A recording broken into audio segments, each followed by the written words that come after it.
మీకు బాగా ఆయన ఇన్స్పైర్ చేసిన పాటలు అంటే మీ సినిమాలో పాటలు కాకపోయినా కూడా మీకు శాస్త్రి గారి పాటలు కానీ మిమ్మల్ని ఇన్స్పైర్ చేసిన పాటలు?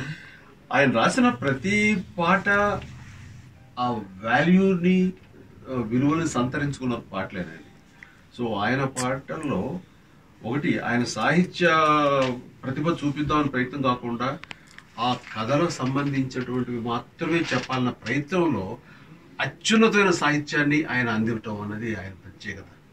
అందులో బెస్ట్. అంటే ఉదాహరణకి మా సినిమాకు ఒక పాట రాస్తున్నారు ఆయన.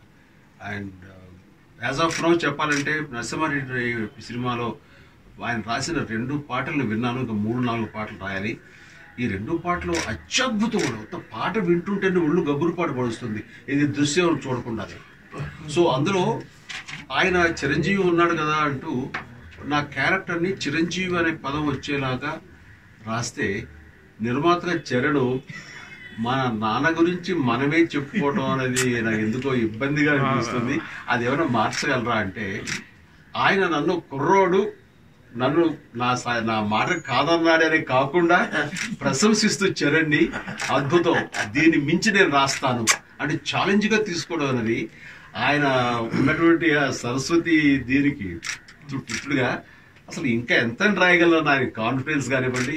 చిన్న కుర్రవాడు అలాంటి మళ్ళీ మనం స్థుతించుకోవటం, మళ్ళీ మనని పొగుడుకోవటం సమంజసం కాదంటున్నది అతని సంస్కారం అంటూ తన్ని అప్రిషియేట్ చేస్తూ ఆ కుర్రవాడిని భుజం తడుతూ ఇంకొక పర్యాయ పదం కోసం రాసినప్పుడు అత్యద్భుతంగా రాశారు.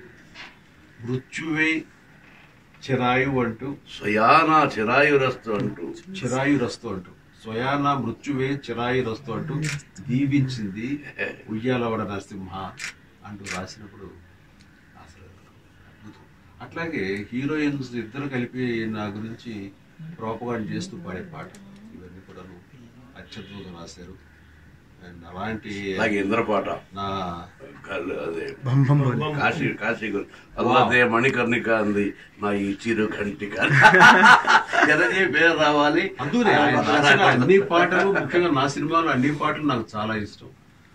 అండ్